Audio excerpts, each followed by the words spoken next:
Bonjour, donc ici c'est le domaine Justin Guy, c'est un domaine familial. Moi je suis la fille, Emmanuelle. Et moi je suis le père, je m'appelle Guy.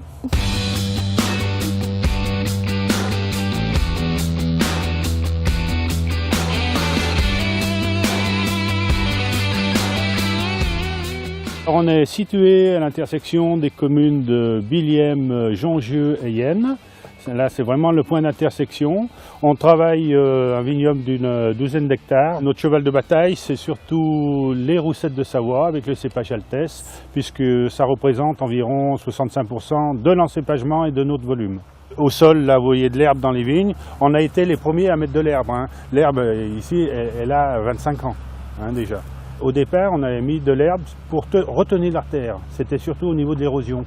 Et bon, on a installé cette herbe et après on s'est rendu compte que l'herbe concurrençait un petit peu la vigne et forçait la vigne à descendre plus profondément et à ressortir la notion de terroir. Voilà. Là, on est en culture conventionnelle, mais qui a tendance à virer sur la culture raisonnée. C'est-à-dire on ne traite plus systématiquement. On a des techniciens qui viennent visiter nos vignes, qui viennent nous dire faites attention, il y a un risque de ci, il y a un risque de là. Et on traite à ce moment-là. On ne traite plus systématiquement comme nos parents le faisaient.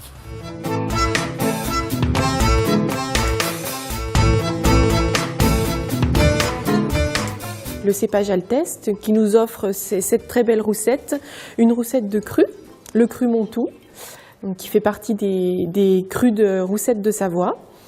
Donc, dans ce vin, on a de très très beaux arômes fruités, avec des notes un petit peu mielleuses, qui nous donnent un vin assez suave, très agréable à l'apéritif, ou éventuellement avec un fromage.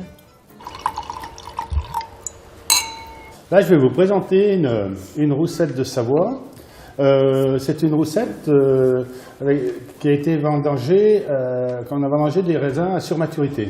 C'est un vin qui est très gras, avec un peu de sucre résiduel, qui est très doux, et qui est destiné avec le foie gras, avec un dessert, ou alors à l'apéritif, qui peut très bien se prendre à l'apéritif. Alors ça, c'est un vin qui a une histoire.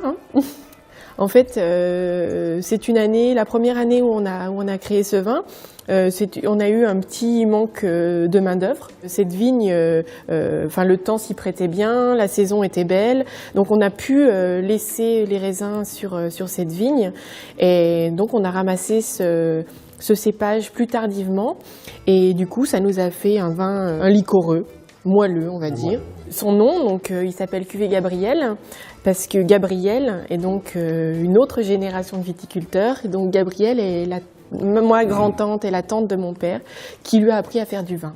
Est-ce que vous pensez que les vins de Savoie vont encore progresser et vont surtout avoir une meilleure image? L'image, pas dire qu'elle soit mauvaise, mais depuis quelques années, on fait quand même d'excellents vins. Quand on fait des dégustations à l'aveugle, parmi tous les vins de France, et bien souvent les vins de Savoie sont dans les 10 premiers. On n'a pas à se voiler la face. Mais c'est vrai qu'on se traîne encore une image néfaste d'il y a 20 ans en arrière.